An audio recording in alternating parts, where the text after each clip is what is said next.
Monsieur le Président, le Conseil de sécurité vient d'adopter la résolution 2808 renouvelant le mandat de la MONUSCO pour 1 an. La Chine a voté pour et reconnaît les efforts des porte-plumes pour dégager un consensus entre toutes les parties. La MONUSCO est menée par l'ONU et met en œuvre le mandat confié par le Conseil de sécurité. Nous appuyons la MONUSCO qui doit pouvoir jouer son rôle d'appui au processus de paix dans l'est de la RDC. Cependant, aucun pays, en raison d'intérêts égoïste, ne devrait adapter la MONUSCO à son propre programme politique. Le Conseil de sécurité doit préserver l'indépendance, la neutralité et l'autorité de la MONUSCO et respecter les principes fondamentaux régissant le maintien de la paix. Ce n'est que comme cela que la MONUSCO pourra obtenir la confiance et le soutien de tous les États membres. La résolution prie le secrétaire général de formuler des propositions pour que la MONUSCO puisse appuyer la mise en œuvre du cessez-le-feu. Nous comptons que le secrétaire général tiendra pleinement compte de la situation réelle du cessez-le-feu sur le terrain et des capacités de la MONUSCO et précisera le rôle et les obligations de la MONUSCO. Les propositions doivent être efficaces, réalistes et alignées sur l'esprit de l'ONU 80.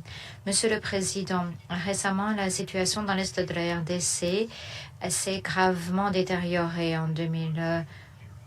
Le M23 a attaqué, occupé Uvira, ce qui est préoccupé. Nous exhortons le M23 à respecter les dispositions de la résolution 2808, de se retirer immédiatement d'Uvira et d'autres villes, de cesser toutes les opérations militaires et toute expansion et de s'abstenir d'avancer dans les provinces, notamment du Tanganyika.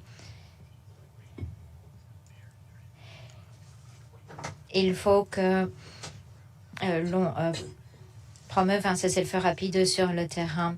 Le mandat de la MONUSCO devrait être adapté en fonction de l'évolution de la situation sur le terrain pour éviter des retombées du conflit, maintenir la paix et la stabilité dans l'est de la RDC et de l'ensemble de la région. Nous appuyons pleinement les efforts de la RDC visant à préserver la souveraineté, l'indépendance et l'intégrité territoriale du pays et appuyons les efforts de la RDC pour rétablir la gouvernance et l'autorité dans l'est de la RDC dans les plus brefs délais. Tous les pays extérieurs de la région devraient rester profondément attachés à la paix dans l'est de la RDC, cesser de profiter de la situation et de rechercher des ressources économiques et autres intérêts égoïstes. Nous appuyons pleinement la MONUSCO dans l'exercice de ses fonctions. Nous appuyons l'envoyé spécial pour la région des Grands Lacs du secrétaire général qui participe à des efforts de médiation et nous sommes prêts à travailler avec toutes les parties afin de contribuer davantage à la paix et la stabilité dans l'est de la RDC. Je vous remercie, Monsieur le Président.